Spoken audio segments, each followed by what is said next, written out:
Terry, ikakanta ba si Marcos Jr.? Okay? Ikakanta nga ba niya? Ano ba yung na-expect natin dito?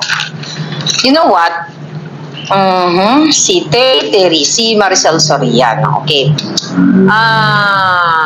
Anong ina-expect niyo? Siya ba ay aaminin niya na naging kaklase niya itong si Polboronic Marcos Jr. or i-deny niya? What do you think? Okay? So ngayon, mga kababayan, ang nakikita natin dito, hindi ito aamin. Wala namang sigurong, well, kapag umamin siya, edi breaking news. Okay? Breaking news ng pinaka-bongga attach. Alright? Okay. Okay. Ganito kasi yan. Okay? Saan na yun? Okay. Kayo makita. Alright. Ito pala. So ngayon, pag umamin siya, edi tapos na yung boxing. Diba? Malalaman na ng buong mundo. Pero may nakarating kasi sa akin na hindi daw talaga siya aamin. And I totally understand that. Sabi ko nga, hindi tayo nandito para boljakin natin si Maricel Soriano. Siya ay naging biktima ng ipinagbabawal na pulburon. At kung siya ay nagbagong buhay na, edi good for her, di ba? At kung meron naman siyang pananagutan sa mga pagkakamali niya in the past, kung ano man, or kung, kung still applicable pa rin yung batas na sa ginawa nila ng 2012, kung ito sana ay natuloy, di ba? So, yun ang tinitignan natin dyan. Pero, ano ba ang ini-expect natin? Alright? In-expect natin doon sa hearing sa May 7. Una, supportahan at bantayan natin at maging vigilant. Talagang ipagpatuloy po natin ang argumento na ito, ang komunikasyon natin sa ating mga pamilya, kamag-anak, sa social media, kasi this is our power, the social media. Well, although ang mainstream media, naibalita na rin nila, and that's good. Ngayon, ano yung nakarating sa akin? Napag-alaman ko sa komunidad ng mga showbiz, chismis, showbiz balita. Pag tinanong si Maricel Soriano, ay si Terry, okay? Pag tinanong siya, just in case na bakit ganun may slurred speech siya, something, ayon sa aking puting ahas, this is just possible na pwedeng isagot. I'm not saying na ito yung confirmed niyang sasabihin dito sa Senate hearing, alright, sa May 7. Ang possible kapag siya ay tinanong bakit slurred speech siya, ang sasabihin daw niya, ang kanyang defense doon ay nagkaroon siya ng heart attack or heart problem. Okay? Actually, hindi naman, sabi nga, yung Senate hearing na yun, hindi para tugisin si Maricel sa kanyang mga nakaraang buhay. Kaya siya tinawag doon para yung mga istorya, yung corroborative stories from Morales, mga kababayan, doon iestimahin ng mga hurado o ng mga jurors. Sino yung mga jurors? Tayo, taong bayan. Doon tayo mag-base sa kanyang mga sagot kung ito ba ay base sa ating mga galing at talino, because we're working, our neurons. Sabi ko nga, like ko sinasabi, billions of neurons, kasi yun na lang talaga yung kayamanan natin. Tayo mga tao na makikinig during the Senate hearing, tayo mag-i-estima. Sayagay. Tayo ang mag-i-estima. Okay? Kung paano siya sumagot. So, pag sinabi niyang isa sa mga katanungan ay, medyo nagningiwi siya or something, pwede yun mag-imbita din. Pero kasi hindi naman talaga siya yung nasasaktan. Ang dapat imbestigahan actually. Sabi nga siya ay collateral damage na. So you know what, kung sa actual, let's say for example lang nasa korte tayo, kunwari lang nasa korte tayo, for the heck, okay? Pag sinabi mo inatake ako, madali lang yan ipaliwanag, madali lang yan hanapan ng dokumento. When? Saan? Paano ka natake? Kailan? Ano nangyari? Nadala ka ba sa ospital? Pag sinabi mo naman na kaya ka may slurred speech because of dental problem, di ba? Parang may napanood ako sa kanya na may dental problem, may Phoenix daw yata, yung mga dadadadada. So, again, sabi ko nga, kung ito ay relevant sa korte, ito, for the sake lang ng ating usapin, pwede kang magpatawag ng dentista. Totoo ba na ito ay what? Ito ba ang kanyang slurred speech ay dahilan dahil nagpaayos siya ng ngipin? So, magkakaroon niya ng scientific documents to support her claim. Okay? So ngayon, pero ano yung pinaka-importante doon sa mga tanong? Kung magtatanong, I hope hindi na lang si Senator Bato ang mag-isa doon. Alright? I hope pumunta yung mga committee members doon sa hearing sa May 7. Pero ang napag-alaman natin, mga palangga, yung mga committee members doon sa Committee on Public Order ay natatakot sila baka hindi daw sila dalhin ni Marcos Jr. sa 2025 election. Alright? So isa yan sa mga posibilidad kaya sila ayaw nilang humarap doon dahil natatakot sila na hindi sila mabitbit. Okay? Ito, pangalanan natin ha. Ito ha. Itong mga miyembro ng Committee on Public Order and Dangerous Drugs. Listen to their names. Kailangan, anuhin nyo to. Boljakin nyo sa kanilang mga Facebook page. Yes. Kasi ito yung power natin eh. Sila ay sumusweldo sa taong bayan, so may karapatan tayong boljakin sila. Again, wag na muna natin boljakin si Senator Bato kasi, even though may mga hindi magandang nangyari, pero magpasalamat pa rin tayo dahil tinatayuan niya itong investigasyon na ito. Tama din si Spokes Roque na sinabi ko naman talaga yun na magpasalamat tayo. But again, doon tayo, mag-move on tayo sa May 7. Pero ito po yung mga tao, ito yung mga senador na tatandaan nyo at buboljakin nyo ngayon after natin mag-vlog. Okay, yung Vice Chairperson, si Jinggoy Ejercito Estrada, Senator Christopher Bongo, okay, Tolentino. So this is not about Duterte, Marcos, whoever ang sinusuportahan nyo. This is about the truth. This is about yung trabaho ng mga ito, whether Marcos, Duterte ay sinuportahan nila, kung gaano kahalaga ang usaping pulburon ng kanilang presidenting bangag. Okay, kung paano nila kayo ipagtanggol mga kababayan. Alright? So ito pa, si Nancy Binay, si Grace Po, si Cynthia Villar, si Robin Padilla, si JV Ejercito, si Mark Villar, si Ontiveros, si Ligarda, si Villanueva, si Pimentel, ayan, yung mga yan. Okay? Dapat nga present yung mga yan kasi mahalaga ito. Doon dapat tatanungin nila kasi ito nga ay investigation in aid of June ang kinanas na legislation eklabush pero madalas nagiging sarsuela. Ano yung expect ng taong bayan?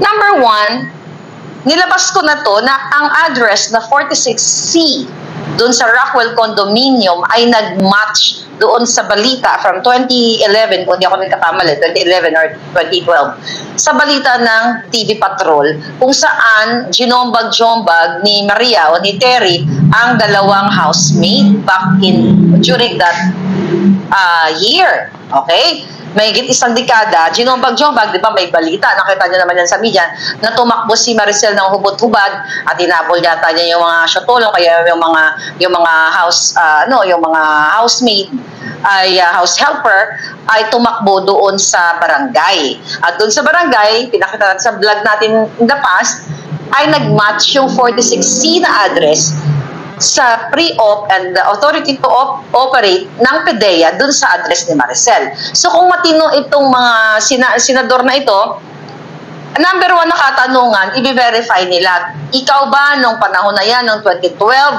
ay nakatira ka sa 46C? O, dyan natin, di sasagot si Maricel kung oo ba o hindi. Ito, ang una nating makita as mga tagapakinig ng kanilang hearing ay kung makukonfirm ba yung address at ang tanong, doon ba siya nakatira? Next, pumupunta ba si Marcos Jr. nung mga panahong iyon? Okay? Actually, pwede pa nga yan na i-summon yung mga CCTV kung meron. Diba? Si-summon yung CCTV kasi ito'y usapin ng presidenteng nagpapatakbo sa inyong bangag at makasalalay ang mahigit 100 milyong Pilipino ang kinabukasan nyo dito sa bangag ng presidente. Kaya para magpatunayan talaga dapat kung ako ang chairman ng committee na yan, lahat yan susuyurin. Kakalawitin ko silang lahat ng sangkot para maipalabas sa taong bayan na ito bang si Marcos Jr. ay fit to lead, which hindi naman siya leader kasi si Lisa Fair naman ang talagang nangangamay o nagmamaniobra kaya nagkawindang-windang ang bayan ninyo, ang bayan natin. Isa yan sa mga katanungan. Kung pwede nga lang yung mga housekeepers o house maid during the time, pwede rin ipatawag yan. Kasi sila yung CCTV na direkta na nakikita nila kung sino yung in and out doon sa bahay na yon. So definitely mga housekeepers, they are mga 18, 19 years old during that time. So ngayon, ilan na yon? 18, 19, 10 years ago, di 28 years old na siguro yung mga yan. If they're still around, okay? Tignan yung logbook. Okay, actually yun lang naman siguro yung mahahalagang pwede nating marinig. Kasi expected na yan na hindi aamin si Terry. Hindi siya aamin na oo, walang gano'n na aamin ako, kami ay nagsinghot ni Marcos Jr. during that time. Baka ipagurgur din siya. Actually, I'm worried also sa buhay niya. At sa kalaman ng lahat, si Terry ay ex o jowa ng kapatid ni Lisa Araneta Marcos na si Martin Araneta na butlog o nang didilat din ng mata during that time. May pinost dyan na mga sila Sasa at saka sila Pebbles Talakera tungkol dun sa mga pictures ni Kuting dun sa isang restaurant na parang may hawak na parang polvoron. So, but, isa lamang yun sa mga sinisilip ng mga netizen. So, yun ang nakikita natin doon kay Maricel na pwede. Anong gusto nyo mga tanong, ha? Anong gusto nyo mga tanong kay Maria? Basahin ko, baka mayroon dyan mga bonggang-bonggang mga katanungan. So, i-deny yan, sabi ni Iva Judy Q. I-deny yan. Sabi ni Orlando Macabus, nagurgur na ang logbook. Sana matrace yung mga kasambahay na yon. Baka nga may pictures or video, but you'll never know. Sabi ko, nasa exciting part na tayo. Okay? Sabi ni Bing's Vlog, attend pero hindi aarte lang daw kasi artista. Okay, expected na natin yan, mga papalangga. So, nakakaduda, ang bilis niya pumayag, kaya baka i-deny niya yan. Oo, expected yun na yan, i-deny talaga yan. Okay? Pag di umamin, ilabas na yung video. Yun nga yung kinakabahan sila. Kasi anytime, baka may lumabas dito sa vlog natin, I don't know, I'm not sure. Kasi everyday is unpredictable.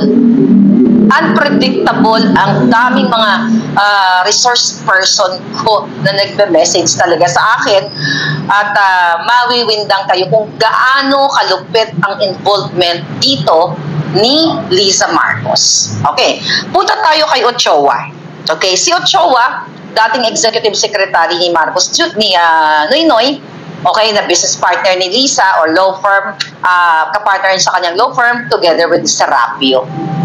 Okay? At binanggit nga ni Jonathan Morales, di PIDEA agent din, Jonathan Morales, na si Ochoa ang isa sa na-confirm niya based dun sa aking revelasyon in the past na si Ochoa talaga ang nagpatigil nito.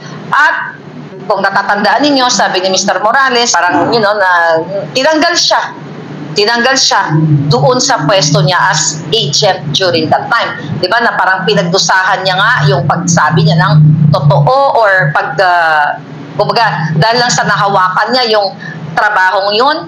When I say trabaho, yung case na yun kay Marcos Jr. na isang addictus benedictus, tinanggal siya sa trabaho. So, anong i-expect natin kay Senator Bato at sa iba pang mga senator na itatanong dito kay Ochoa? Okay? Number 1, paano at bakit mo pinatigil ang operation? Sino ang kasabwat mo? But syempre, expect natin i-deny kasi si Ochoa, nandyan sa screening committee, nandyan kay Lisa. Recently, nung April 29, meron silang mga pictures si Paquito Ochoa with Lisa na nakangiti na mukha talagang demonita na isang salot sa lipunan kasama ang mga dilawan. Kaya nga, nakakatawa yung mga Marcos loyalist na nanatili dito kay Marcos na kayo'y sigaw ng sigaw dati na no dilawan, diretso sa inodoro, pero tinotolerate nyo ang ginagawa ni Lisa ni Marcos Jr. na yung mga minura naalala nyo dati, yung galit na galit kayo ng mga dilawan, katulad nila Ochoa, katulad nila De Lima, ay kakampi nyo na. See that? Gaano, nilunok nyo na inyong mga, wala kayong integridad, kredibilidad, inyong prinsipyo, nilamon na kayo ng sistema. Dahil yung utak nyo, baka nasunog, nabangag na rin, katulad ni Marcos Jr. Imagine, sigaw kayo ng sigaw, na diretso sa Inodoro, ayan, si Trillanes, una ko in-expose last year na ginagamit ni Lisa para gipitin si Duterte at si Sara Duterte dito sa ICC na yan, di ba? Recently, nagpalabas na, arestuhin na raw si Duterte. I don't know kung gaano ka totoo yan. Pero alam naman natin na pang-cover up yan. Pang-cover up ni Lisa at ni Marcos dito sa issue ng pulburon para maligaw tayo. Pero sa channel natin, no, we are focused kay Marcos Jr. Hindi natin bibigyan ng masyadong time yung mga yan. But kailangan na natin magkitin dito dahil nga gusto nilang i-cover up. Balik tayo kay Ochoa, mga palangga. So, ano yung mga katanungan dapat ng mga senador o ni Senator Bato? Sana talagang pagandaan to ni Senator Bato at ng kanyang mga assistant, mga staff. Pagandaan nyo ito kasi usapin ito. Sabi ko nga, nagalit man si Senator Bato sa akin. Basta nangina ako ng pasensya nung nag-text ako. I'll try my best na hindi na ako magpo-post. I'll try my best. Pero hindi ako mangangako sa inyo, excuse me, na hindi ako magpo-post during the hearing. Siyempre kalayaan ko doon. Sabi ko nga, tayo ay mga hurado. Tayo ay mga parang nasa jury tayo. Tayo ang mga tagapakinig. Okay? Tayo mga jurors, taga-salansan, taga-absorb. Kung ito ba yung mga witness na ito nagsasabi ng katotohanan based on the demeanor, based on sa the way they answer the question. Kung ito ba ay tuloy-tuloy silang kumbaga, hindi sila nauutal katulad ni Francia. Hindi sila nag-iisip pa o binubulungan pa ng kanilang mga abogado or ini-interrupt. Okay? Pag sila ay nagsasalita during the Senate hearing. Okay. So, kung ako ang nandoon, tatanungin ko si Morales. Morales, sinasabi mo na pinatigil ito ni Paquito Ochoa, then Executive Secretary ni Noynoy. Baka naman gawa-gawa mo lang yan, Morales. Kasi yun yung binabato sa kanya, kinakarakter assassinate na siya eh. Ito nga, itong mga kongresista, di ba?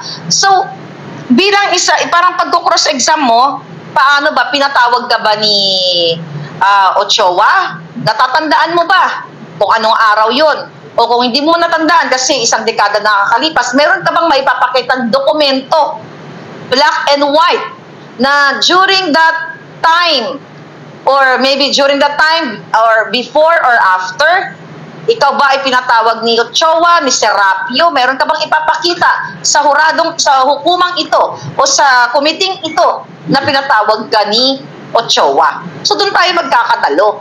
Kaya tayo yung taga-masid, tayo mga Pilipino, ang taga-pagkinig, hindi tayo basta nagpapaniwala sa mga atake nitong mga congressman, katulad nitong si Tingog Party List na obviously, kaya bata ni Tambalustos, para i-character assassinate si Morales. So may ebidensya ka ba? May letter ba? Paano ka pinatawag? Telepono ba? Kinalabit ka ba? Sinapak ka ba? Or something? Dinibdiban ka ba? Katulad ng ginawa nila. So, saan? When? Wow. Diba? What? Okay, what? Papaano? Okay? Oh, what? Ano nangyari? Okay? Bago ito pinatigil itong operation sa pag-raid kay Marcos Jr. Okay? Sabi ko nga, when? Kailan? Ito ba ay after niyang the next day ba? March 12, 13, 14, 15? O ano bang date? Umaga ba ito? Gabi ba ito, Mr. Morales? Saan ka pinapunta? Sa opisina ni Noynoy? Sa opisina ni Kanino? Yun yung mga tanong Para makita ng taong bayan, ito-cross-exam mo ang nagsasabi na siya daw ay nandoon sa pinangyarihan. Diba? Yun ang sinasabi niya Kasi siya yung may first-hand account, first-hand information. So ito yung mga katanungan para pag-corroborate nga, mag-jive, paano ba yan? Mag-connect yung mga statement nitong mga pinatawag na resource person doon. So dito mo maa-assess yung kredibilidad ni Morales At si Ochoa, definitely walang kredibilidad at pwede nilang pigayin, Ochoa, totoo bang inutusan ka ni Lisa Marcos? Kasi ito ay usapan ninyo dahil kayo ay law firm partner. O, di ba? So, yun yung mga katanungan na dapat isaalang-alang ng mga senador. Kasi, hindi na nga tanga yung mga Pilipino ngayon eh. Di ba, tignan nyo ang gagaling nating lahat. Kasama na ako dun. Di ba? Nakikita niyo yung power ng katotohanan, very organic. Hindi na mo kailangan katulad ni Lisa Tanas, ni Marcos Jr., nagbabayad sila ng mga trolls. At may template sila to attack Morales. Even ang mga kongresista, now, sabi ko nga po, may mekos-mekos, meron namang toka-toka sa kongreso kung saan toka-toka sila kung paano atakin si Morales. Now, si Morales ay hindi siya subject. Siya lamang ay during that time, nagkataon na buhay na witness na siya ang kumuha ng statement doon sa confidential informant. Diba? So yung testimonya, kinuha niya, part nga daw, sabi niya, part ng trabaho niya. Pero imbis na pigain ng mga kongresistang ito at patawag nila si Morales para pagpaliwanag, kasi sabi nila, House of the People daw ang House of Representative. Bakit ang mga yawa, ginagastos sila ang pera ng bayan para magpa-press conference para atakihin ang personalidad ni Morales. Hindi sila nagpo-focus dun sa subject. Ang ibig sabihin, mga kapalangga, dahil kayo ay magagaling at ginagamit niyo yung neuron nyo, itong mga wayawa, mga giatay, mga jutang genemes na mga kongresistang mga bataan ni Tambaluslos, they are destined to destroy me, you, and Morales at ang kinabukasan ninyo. They are not for the people. They are for the money. They are for corruption. They are for kasinungalingan. They are there to cover up the bangag-bangag president. Ngayon, ano pa ang dapat pag-usapan doon kay Ochoa? Balik tayo kay Ochoa. Sabi ko nga, kung ako kay Senator Bato, isa ako sa mga senador, tatanungin ko, gaano kayo kung pinatawag ka ni Ochoa o ni Serapio o kung sino man ng iyong boss during that time, matatandaan mo ba kung ilang oras kayo nag-usap, umaga, tanghali, gabi. Sabi ko nga, saan, paano? Kung kinausap ka ni Ochoa na, Morales, wag mo nang ituloy yan dahil ang binabangga mo ay sino? Si Senador Marcos Jr. Mahirap kalaban yan. So yun pipigain natin. Doon mo kasi makikita kung ito, kasi ang Senate hearing is like parang korte ng bayan niya na nakikita natin kung sino ang nagsisinungaling, kung sino ang nagto-cover up. Yan ang mga ine-expect natin, mga kababayan. Kaya nga, galit na galit sila sa atin, galit na galit sila sa akin, mga palangga, dahil binubuking natin yung bangag na presidente ninyo. Kaya kung ako dati sinabi ni Lisa na number 1 nilang supporter, the most loyalist of all loyalists that she knows, ako ngayon ang mortal nilang, hindi ako kaaway. Hindi ko naman kaaway ang mga Marcos eh. Ang mortal na sin nila ay pagtatraidor sa bayan. This is not personal. Tinira ko ba sila ng personal? Dahil sila ay mga private citizen, gusto ko lang silang, may malisyoso akong intensyon kasi gusto ko lang sirain. Meron tayong basihan dahil jutang Jiremis presidente yan eh. Pinapatakbo, ninanakaw ang pera ninyo. Nagpapanalo sila sa loto't maya-maya. Nagpapasok sila ng kontrabando sa Bureau of Customs. Mamaya dadako tayo sa driver na may charge pala na nanggahasa o may rape case sa Amerika. Thank you kay Sas Rogando sa SOT at merong nag-tip sa kanya. Pupunta tayo dun mamaya. Ang daming issue na kino-cover up ng jutang Jiremis ng gobyernong ito, ng DILG, ng DOJ, lahat sila. Kasi nga, what do you expect? Lisa, ay sangkot sa kidnapper, sa kidnapping, sangkot siya. At sabi ko nga sa inyo mga kababayan, sunod-sunod na to yung mga kinasasangkutan nila at dapat silang magbayad. Yun yung mga in-expect natin. Sino pa ba mga pinapatawag doon? Mag-comment ka dyan kung ano mga in-expect yung mga hanash. Baka may magandang katanungan dyan. Mag-antay ang mga Pilipino after May 7 at pag-people power na, sabi ni Mr. Latigo TV. Okay. Hi Louie, this is Lisa, the kidnapper, sabi ni Grace Lagarde. Okay. Ngayon, meron nga daw na-rape sa Amerika, 17 years old na bata, sabi ni Alak ng Dagat. Nabasa ko nga. Alright? Ngayon, mga kababayan, so yun ang mga titignan natin sa sasabihin ni Ochoa. Sino? At ang sagot ni Morales. Kaya dapat makarating si Morales ng May 7. Kasi sabi ko nga sa inyo, ay ginagapang siya, minimekos-mekos siya. Papangalan natin mamaya kung sino si Mekos-Mekos. At itatouch natin ang violence against crime. Okay? Na supposedly sila ay nandiyan at nakikialam dito sa usaping ito, mga palangga, mga kababayan. Yung volunteers pala, volunteers, not violence. Volunteers against crime and corruption. Diba? Isa yan sa ating tatapik mamaya. Ngayon, mga kababayan. Okay. Punta ulit tayo, ito kay Lazo. Okay? Ito, bagong information. Dahil si Lisa Ahas o Lisa Fer, lahat na. Okay? Hindi na siya mapakali dahil nararamdaman nila nalulubog na ang bangka ng mga ahas. Aburido ngayon ang gaga. Kaya ang ginawa nila, mga kababayan, ayon sa ating informante, winartap nila si Morales.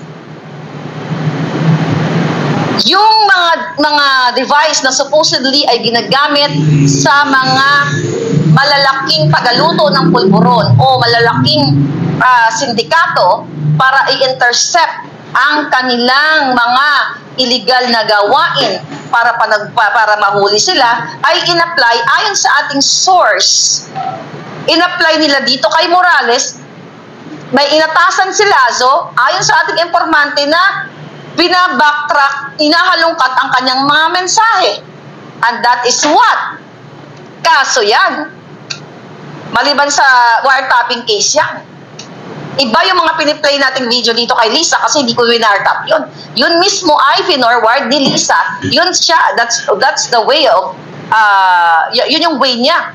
How to conversate, to communicate video niya. Iba yung ginagawa mo, Lazo. Maliban pa sa barumbado mo sa lahat ng mga tao dyan sa PIDEA, kaya nga lumalabas ito, mga issue na ito, dahil julol ka. Tama ba? Na ipawartap mo, ipahalongkat mo ang mga mensahe at mga calls ni Morales, imbis na papuntahin mo si Marcos Jr. What's in the call? Para malaman mo kung sino ang nakausap niya. O baka iniisip mo, kausap ko si Morales? Kahit dumilat ang mga mata ninyo, hindi ko siya kilala. I will stick with my puting ahas. Gusto nga niya akong pakasuhan eh. Kaya ito si, itong Lazo na ito, di ba? Bakit ako ang gusto niyong pakasuhan? Bakit si Morales ang sisirain ninyo? Okay? At actually, sabi ko nga sa inyo, ako nakikiusap na ako sa inyo, alam ko na we are very emotional. Ang tama naman, may basis naman ang inyong sentimiento during the first hearing kay Senator Bato. Talagang naboljak siya ng bonggang-bongga. But now, huwag tayo munang magtutok sa kanya kasi hindi siya ang nagbangag. You know what I mean? Hindi si Senator Bato ang nagbangag. Tapos na yung sentimiento natin. Sabi ko nga, paulit-ulit to, make it or break it, Senator Bato. And we're grateful, even we're not supposed to say thank you to you, but still we're gonna say thank you kasi ikaw yung nag-start ng investigation. But Bato is not our target here. Hindi siya target natin. Ang target natin si Marcos Jr. At hindi rin si Maricel Soriano ang target natin dito. Tandaan niyo, huwag tayo malihis. Sa laban, dapat tutok ka kung sino kalaban mo. Diba? Tsaka na tayo mag-away-away. Pag natumba na natin ang pinaka-utak ng paghihirap nating lahat. Kasi we have to accept the fact na, sabi ko nga, may mga individuality tayo. Ngayon, love nyo ako. Bukas galit kayo sa akin. And that's normal. Diba? Galit man kayo, but you still love nyo pa rin ako. May mga ganun talaga, but that's normal. But our target now, it's not Bato, okay? Ang target natin hindi si Bato. Okay na yun. Yung nagsentimiento tayo, yung ako'y nagpo-post-post na ganun. Ganun talaga. Tao tayo, nakakaramdam tayo. Jurors nga tayo, hurado tayo na nakikinig at no one can stop us what to say. Kung ano yung emotion natin. But now our target is Marcos Jr. At ngayon, ang ginagawa ni Lazo, di ba? This is malaking kaso yung ginagawa niya. Pag sinampahan siya ni Morales at pag may lumabas na mga testigo yan. But again, bakit ginagawa ni Lazo to? Kasi utos ni Lisa. Kasi natatakot na sila, umiikot na tumbong nila. At si Marcos Jr. nagpamisa-misa pa yata. I'll talk about pa-Diyos-Diyos nila. Sulat ko nga to para hindi ko makalimutan. Hindi ko naalala. Yung prayer nila. I'll talk about that prayer. Pero hypocrisy to the highest level. Okay? Now, itong mga itong kay Lasso na ito, alright? Nakita naman natin na si Lasso ay talagang lumalabag na sa batas. The fact, sabi ko nga, kung matino itong mga senador ninyo, matino kung sila ay para sa Pilipino, dun pa lang questionin nila. Kaya kayo dyan, yung mga staff ng mga senador, may mga staff yan may mga staff, bayad kayo ng taong bayan. I know you're watching. Mag-research kayo. Gamitin nyo yung neurons ninyo kung para kayo sa Pilipino. At sabihin nyo sa inyong boss dyan, na mga sino man ang senador na yan, na itanong kay Lasso, bakit inilabas niya ang personal data sheet ni Morales? Tama ba yun? Data Privacy Act. Bawal yun ng walang pahintulot ng tao. Yung inano ko, inilabas ko. Data Privacy Act yan? No. Karapatan ng taong bayan na malaman na si Kuting ay bangag. Okay? Hindi naman ako naglabas ng mga sex position niya or something. Di ba? Hindi ko naman nilabas yung mga ganon-ganon. Or yung mga... But anyway, mga kababayan, yun ay national interest. Yun ang tandaan nyo dyan sa Committee on Public Order at sa Blue Ribbon. Kung lahat kayo, matino mga, hindi natin expect yan, matino yung mga yawa. Yan ang itatanong ninyo. Bakit inilabas ni Lasso? Bakit si Lasso ay nagbitbit ng hindi lang 4, kundi 8 testigo na wala naman doon sa pinangyarihan? Walang first-hand information sa mga pangyayari noong March 11 of 2012 na sinasabi ni Lasso na, again, kinaray-karay niya, nakita niyo na yung asal. Diba? Yung demeanor, yung pag-uugali, yung aura, yung arangkada ni Uzat, ni Francia, na nagkausap sila ni Morales, kasama si, pangalan ng isa, yung kagabi. Okay? Ni Curioso. Okay? Na nag-usap si Curioso, si Dave Curioso, si Director Francia at si Morales na sinasabi nila na i-deny na lang nila.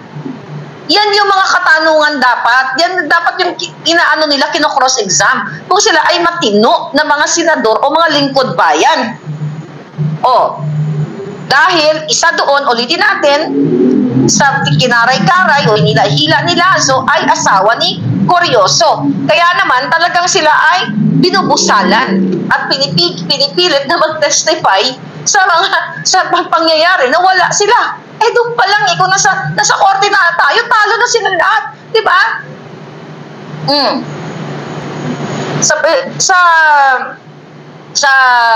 Sa labanan ng katotohanan, talo na sila. Napakadali lang itong i-cross-exam ang mga ito. If you senators, ginagawa ninyo ang trabaho ninyo. Balikan natin. Senator Bato and the rest of the gang, tanungin nyo, ulit-ulitin nyo, bakit si Emeterio Bitong ay 2 ang passport? 2 pa pangalan, Emeterio at saka Ramil. Pag lumabas siya ng bansa, hindi niya may mga pagkakataon na hindi niya dinideclare na siya ay from PDEA o from the government. Kasi dapat i-declare mo yan, and that is dishonesty. Pero again, maliban pa sa siguro dineclare, ay hindi niya dineclare kasi nga disapprove yung kanyang appointment noong 2023. Diba? So, ang daming loopholes na pwedeng silipin, na pwede talagang pigain kung yung yung hearing na yan is really in aid of legislation to make laws, to amend laws for the betterment of the country, of the Filipino people. Number 1 nga yung talagang ipatawag si Marcos Jr. Diba? Yun yung mga dapat ay sa alang-alang nila. Ngayon, syempre, dahil na ngayon, juang na sila ni Satanas, talaga namang sila nawimindang sila. Well, let's go dito muna. Okay, may nag-send kasi sa akin sa TikTok na I think, mga 10 hours ago. Alright? Ayan. Ito. Ayan na. Dahil lang Ay. Si Marcos Jr., teka. Ayan, nagdasal-dasal. Okay. Hindi ko napakita lahat yan. Ano sabi dito? Pumunta sa, ano tawag yan? Nagdasal-dasal? Saan ba yan? Saan ba sila nagdasal-dasal? Mga palangga. Bakit nagdasal-dasal ito si Marcos Jr.? Ha? Bakit kailangan niyang gamitin ang ngalan ng Diyos o ang relihiyon? Ito ay senyales na apektado na sila. Ito ay what? Moral justification na kunyari, gina-justify nila na sila ay alagad ng Diyos, alagad, sagradong katoliko, dadadadada. Diba? Yung padasal-dasal. Ito yung mga ginagawa ng politiko kapag sukul na. Remember the Dilawan style, humahalik sa mga paa ng pare? Si Bautista, remember that? Oh, yan, sakot din sa mga anomalya sa Comelec, pero hindi na ako lalayo. Ito ay moral justification na nililin lang nila kayo. Nagbasa-basa dyan si Kuting o labasa dyan si Lisa Tanas padasal-dasal. Ito ay nakaka-apekto sa ating mga Katoliko, sa ating mga kaparian na matitino na pinapayagan kung sino man yung pari na yon na ginagamit siya ni Marcos Jr. para kunyari magdasal-dasal sila at para what? Ginagamit na sila ay may papaprinsipyo, sagradong katoliko, di ba? Pinapakita sa taong bayan na sila ay takot sa Diyos. Ito'y kadyotahan. Di ba? Minamanipula nila ang pananampalataya ninyo natin na mga katoliko. Hazel Corpus, tal ba to?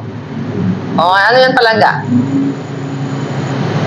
Bangag President is a threat to our national security. Sabi niya, kasi paninira is a threat o national security. Alam na ni Senator Bato yan palangga. So ngayon, balik tayo sa padasal-dasal ni Kuting, minamanipula niya yung utak ng mga sagradong katoliko. Alam niyo naman na maraming mga katoliko sa Pilipinas. So ginagamit nila yung pagmamanipula sa ating mga paniniwala. Sinasamantala nila yung inyong mga paniniwala, ginagamit nila na nag-aapil-apil sila. Na kunyari, naku, katoliko ito, ginamit si Father, nagbasa-basa ang bangag, di ba? Na kunyari, ang binasa niya doon para sa kalwanan ng bayan. Paano magiging kalwanan ng bayan ang ginagawa niya? Sangkot siya sa pulburon. Ayaw niyang sagutin ang simpleng drug test na ayaw niya. Ang smuggling, ang kidnapping, lahat kinasasakutan. Hindi mo mamanipula, Marcos Jr. Ang pangkalahatang Katoliko at even not Catholic, pangkalahatang Pilipino, hindi mo kayang manipulahin ang billions of neurons ng bawat isa. Kasi wala kang billions of neurons. Ang natitira sa iyo, baka kalahating neuron na lang dahil bangag ka. So stop mo yung manipulation sa mga pag-iisip ng mga sagradong katoliko. And that's what you call diversionary tactics. Dina-divert mo ang issue na ikaw ay minsan noong 2012 ay dapat puhulihin na ni Agent Morales, pero ikaw ay what? Pinagtakpan ni Ochoa, pinigil ng mga matataas na mga nakapwesto sa PIDEA based sa statement ni Morales. And that's what you call, again, diversion. Diba? Kasi gusto niyong pagtakpan. Lahat, ayaw nyo, galit kayo, ayaw nyo pag-usapan ng tao, gusto nyo ng ampatin. Sabi ko, you cannot ampat-ampat the wildfire, it's already wild. Diba? At malalong magiging wild pag inilabas ko na ang kidnapping issue. Kaya no wonder, nilabas ko na yun mga iba pang ebidensya, no wonder gusto nyong imbis na si Lazo ay panagutin niya, okay, panagutin niya itong mga, si Lazo ay panagutin ka at imbestigahan ka, so ang ginagawa, tirain si Maharlika at si Morales. Sana Maharlika, sabi ni Joseph Umaga, pagsalita din si dating Wilkins Villanueva at yung General Domingo. Ay na nga mga palangga, sabi ko nga, kung ako ang nandiyan dyan sa committee na yun, kakalawitin ko lahat. Iimbitahan ko lahat at ng once and for all, malaman ng taong bayan kasi ang usapin nga dito, national security. Paano tayo magkaroon ng economic prosperity kung ang presidente natin ay bangag, imbis na makipagkalakalan sa China, ay gusto nilang magkipagbangbang-bang. Gusto kayong isalang lahat, kayong mga unahin na mga men and women in uniform. Kasi nga hindi siya fit to work. Bangag nga, kalahati na nga lang ang neuron eh. Diba? Dapat neuro, wala nang in. Kasi diba, at least kung isa neuron, kalahati, neuro na lang, kaya mukhang uro, mukhang udo. Diba? You know that? Yan ang alam ko sa Bicol eh. Mukhang udo ang mga giatay. Okay. So ngayon, yung padasal-dasal niya na pinakita ko, Oh, ang gusto nilang palabasin dito, tayo na mga mga critics, tayo ngayon ang masamang damo. Sila dahil uminom ng, kahit maglublob ka pa Marcos Jr., maligo ka pa sa holy water, lunukin mo pa ang mga santo. Ito yung mga sinasabi ko dati sa mga dilawal, itong mga words na to, parang deja vu, no?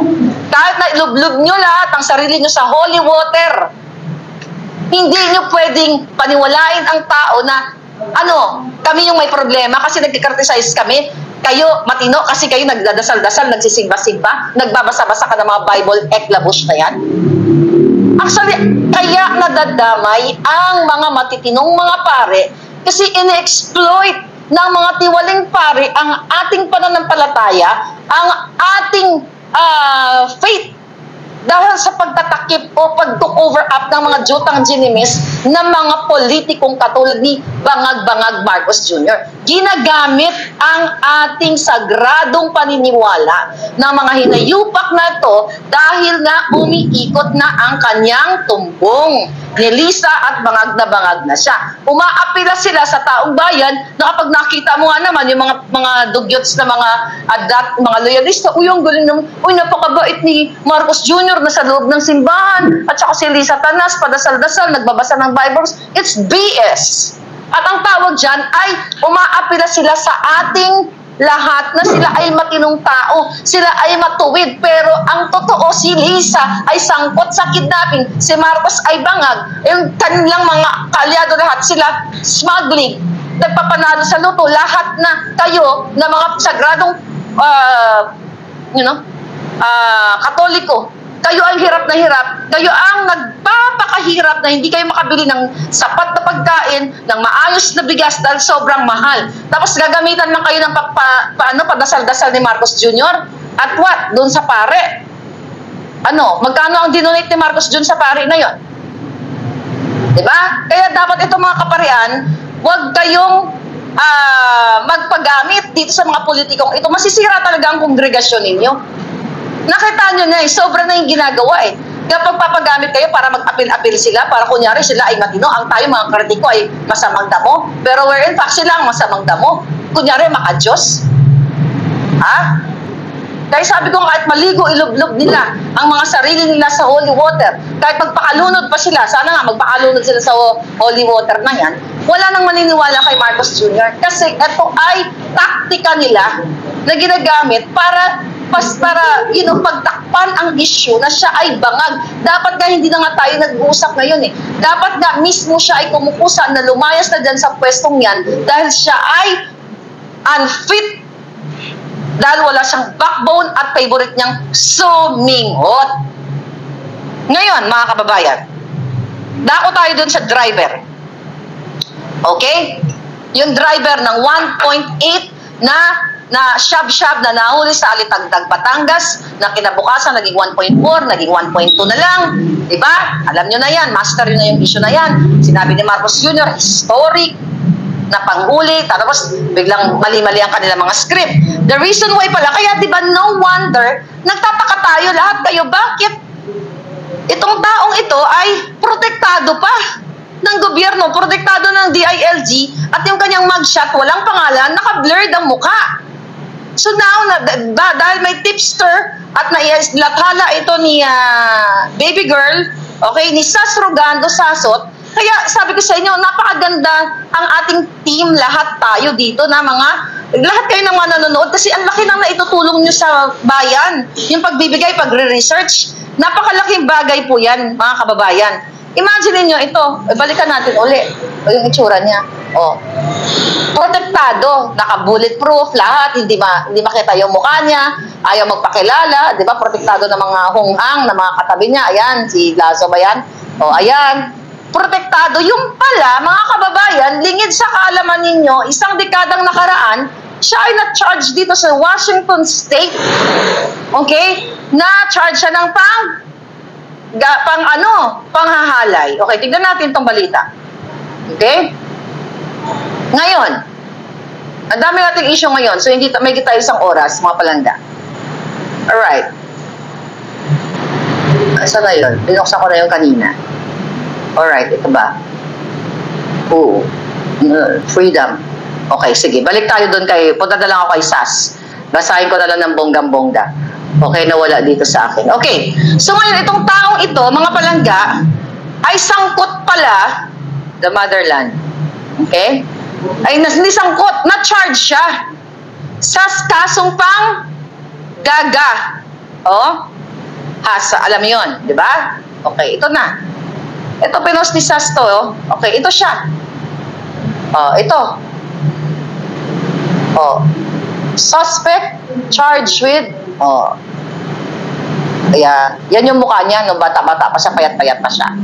Okay, basahin natin. Short lang naman ito, mga kababayan. Short lang yung article. Ang source galing sa archive ng kitsapsun.com. Okay? Ayan, basahin ko yung article, ha? Okay, maiksi lang to. Suspect charged with rape and attack on teen. Teenager yung kanyang chinurba. This was in 2006 article. Port Orchard, Kitsap County, prosecutors have drawn up third-degree chukchak charges. Baguhin na lang natin yung term, you know that, diba? Chukchak charges against Bremerton man accused of taking a 17-year-old Bremerton teen into the woods last Wednesday and forcing her into chukchak. So, ang 17 years old na babae ay kanyang nilure at dinala sa kakahuyan, sa kung saan mang kakahuyan, at sinurba chuchu niya. Okay? Ang pangalan niya dati ay si Arvin Dexter Zarate, 29 years old. Sabi dito, already registered as a level 1 chukchak offender in Washington. Pleaded innocent Tuesday to the charge in Kitsap County Superior Court. Zarate is alleged by police to have ordered the 17-year-old girl waiting for a bus to school into his car to give her a ride. Their court documents said in an interview with police, Zarate reportedly said that he picked up the teen under the guise that he'd give her a ride to school, but instead drove her to the old Bel Air Highway, walked to a wooded area, and had chukchak with her. Also, according to court documents, he was arrested Friday after Bremerton police officers spotted a car matching the one caught on surveillance video at the Bremerton Lanes bowling alley, where he's alleged to have picked up the teen. He was taken into custody without incident. Zarate faces a maximum prison sentence of 5 years and $10,000 fine. He has 3 previous felony convictions. Di mo, convicted felony ito, including 1 for third-degree child. So meron na, hindi lang isa, ang kanyang chinukchak, bata. Okay? In Pierce County in 2001. Okay? So ngayon, kaya magtataka ka, bakit protektado ng gobyerno, ito, tinakpan ng pangalan, tinanggal ng pangalan, binlurred yung mukha, at ang unang lumabas din ay ex-military daw siya. Paano magiging pumasok sa military ito? Kung meron siyang convicted, felony, hindi ka pwede pumasok sa military kung ikaw ay ng chukchak at ikaw ay na-convict sa batas ng Amerika. Diba? So, bakit nila kino-cover up to? So, magtataka kayo ngayon, using your billionaire neurons, bakit? Kahit elementary ka, lalo na fresh ang iyong brain, kahit elementary, kahit grade 6 ka, magtataka ka, bakit kinover up ang pangalan, ay tinanggal ang pangalan, ayaw ipakalala sa publiko, tinakpan ng muka, at protektado pa, naka-bulletproof, pero si Morales, buwis buhay. Wala ni isang nag-initiate from DILG, DOJ sa Senate na siya ay protektahan, lagyan ng bulletproof vest, di ba? Dahil siya ay nag-witness doon at nagpapatotoo na minsan noong 2012 o March 11, 2012 na dapat ay huhulihin niya ang presidente ngayon na dating senador na kabangag-bangag doon sa 46C together with Terry. Nakita niyo mga kababayan, I'm here para i-aware. Hindi naman natin kailangan maging henyo o eksperto para hindi natin maintindihan yung pangyayari. Kasi kung hindi nyo naintindihan ang pangyayari, there must be something wrong with your neurons. Maybe isang kalahati na lang, neuro na lang, o udo na lang ang natira, katulad ni Bangag Jr. This is the power of social media. Hindi tayo kayang patigilin at ampatin at hindi kayang bayaran, lalo na ang prinsipyo ko, ang dignidad ko na tinaya ko for 2 years na hindi ako tumigil. Kahit balikan nyo for 2 years na 2 months pa lang nung umupo si Marcos Jr. nung nakita ko ang kababuyan, kahayupan nila. Unang-una yung pagpapanalo sa loto, pag-isabot sa Smartmatic, hindi ko sila tinigilan. Dahil sabi ko, one day maghaharap tayong lahat at gagana lahat ng inyong power ng inyong brain, power ng inyong puso, na maging part kayo ng diskursong ito para sa kinabukasan ng inyong bayan.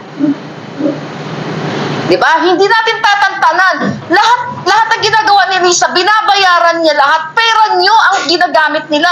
Party every night, travel here, travel there. Tapos pag may mga ganito, tatapalan ang TDEA, tatapalan ng DOJ, tatapalan, bribe lahat. That's what you call bribery. May 3, May 4 na pala, madaling araw na. May 3 is National, World Press Freedom Day. May 3 kahapon, mga palangga. So ngayon, may nabasa akong article, okay? Actually, article, natin to, State of Media Freedom in the Philippines in 2024. This is May 3, 2024. Imagine ninyo, mga palangga, headline ito. Okay? CMFR and NUJP recorded around 135 incidents, attacks, and threats against media workers from July 2022 to April 2024. Ang sabi dito sa balita, this number, this is international, this number exceeds the number of attacks and threats in the first 22 months of former President Rodrigo Duterte.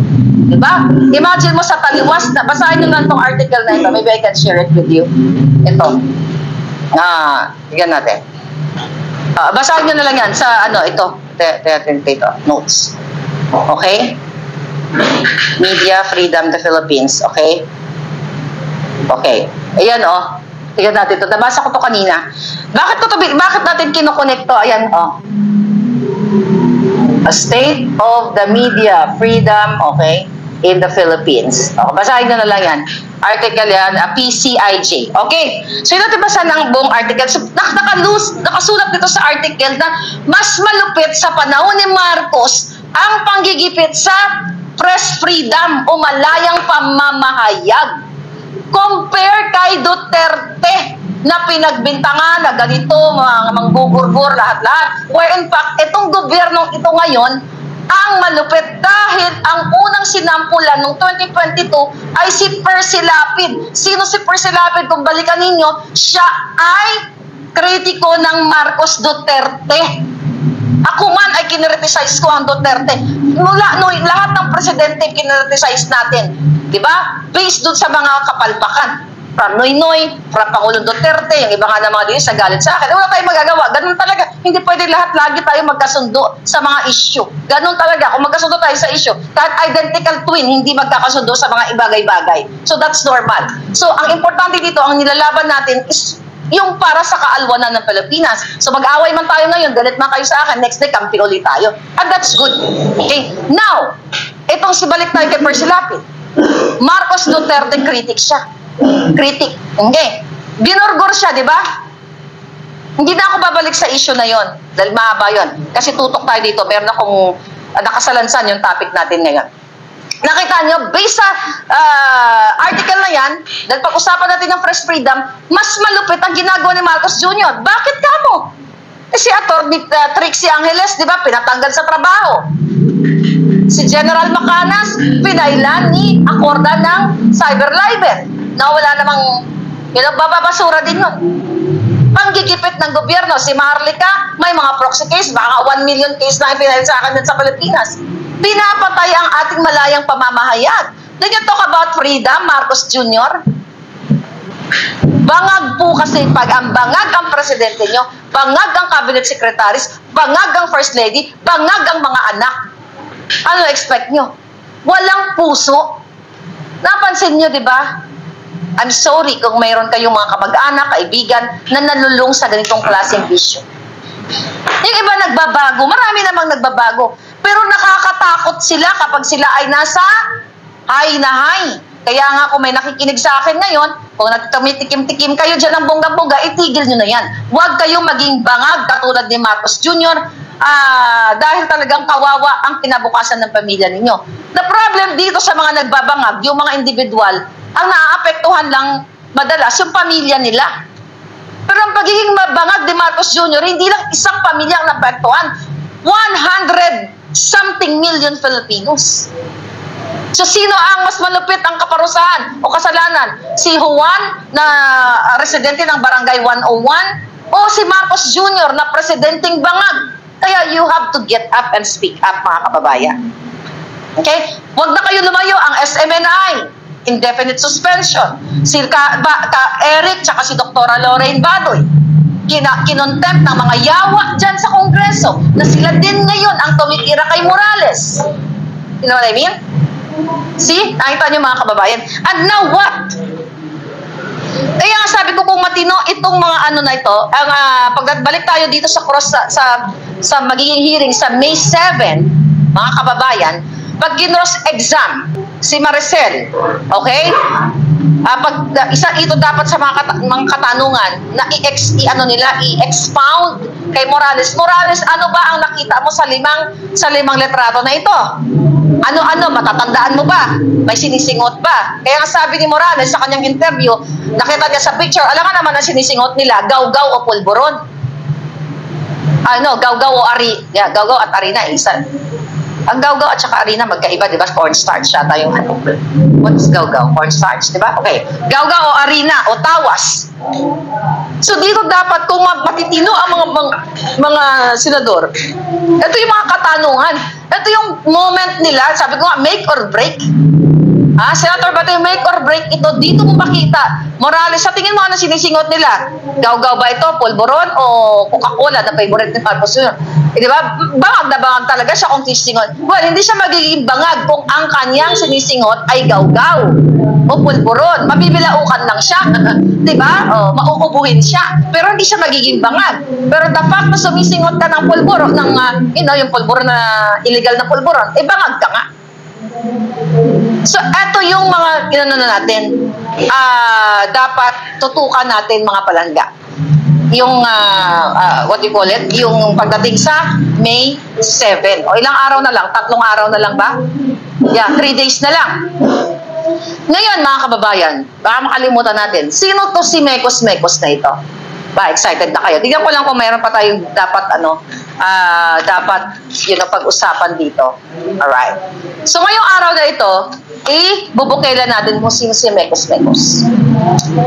Kagabi, sabi ko sa inyo, ginagapang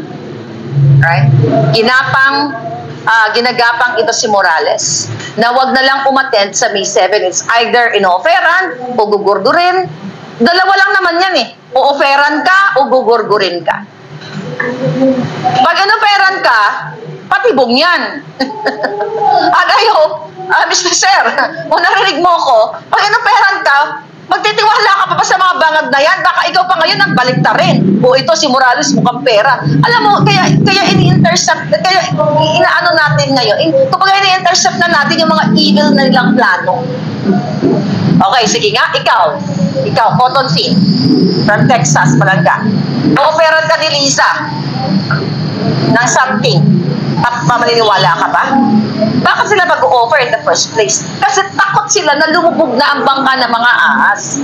And now, first time here, in this channel, I don't know kung may nag-discuss na, mga kababayan, kaya pala tahimik itong Volunteers Against Crime and Corruption.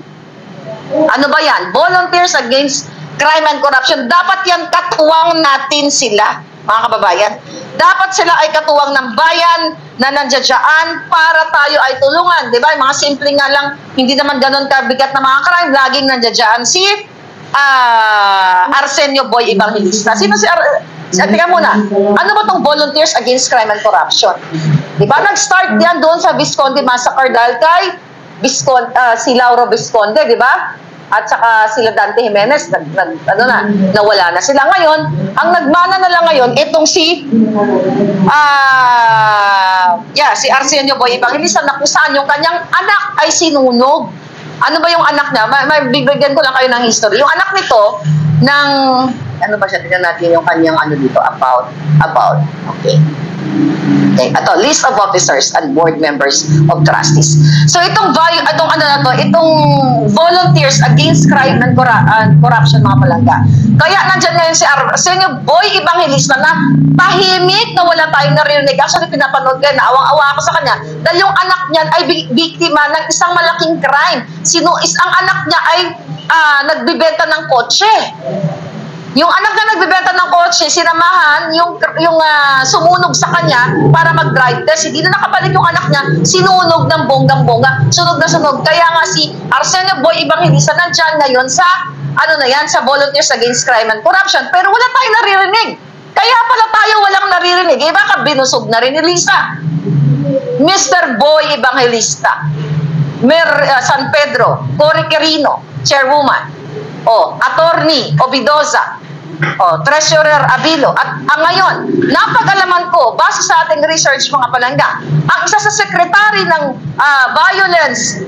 Volunteers Against Crime and Corruption mga palangga ay si James Kumar. Wow! Sino ito? Ito na ba siya si Mekos Mekos? Okay. So, ginugal natin, sinearch natin kung sino ito si James Kumar, although may mga information na nakakarating. Imagine mo, secretary siya ng Volunteers Against Crime and Corruption. Kaya pala, no wonder, tahimik ang mga taga-VACC. Mr. Arsenio Evangelista, sa ngalan ng anak mong tinustado ng mga kriminal, ginorno, nagbuwis ng buhay ang anak mo, nagdal sa mga kriminal na ito, umiiyak ka sa national TV, nakikipaglaban ka sa hustisya, bakit tahimik ka dito? Dahil ba si James Kumar ay front at dyan kasapi ng VACC? Yung pala, itong Kumar na ito mga palangga, isa siya sa donor ni Marcos Jr. noong 2022. So, ito sa mga vloggers, ito ang himay-himay ninyo. Dahil ang daming overwhelming information. And now, tignan natin. Okay. So, tignan natin dito sa pcij.org. Okay, who donated to Bongbong Marcos August 31, 2022. So, sinearch natin kasi kagabi sabi ko, I think itong si Mekos Mekos ay campaign donor. Yun ang nakarating sa atin. So, true enough, siya ay nasa number of contributor. Okay, number contributor. Ang pangalan niya dito is contributor niya ay receipt number 25. Okay? 25 February 16, receipt number 25. Name of contributor is si Manjinder Kumar.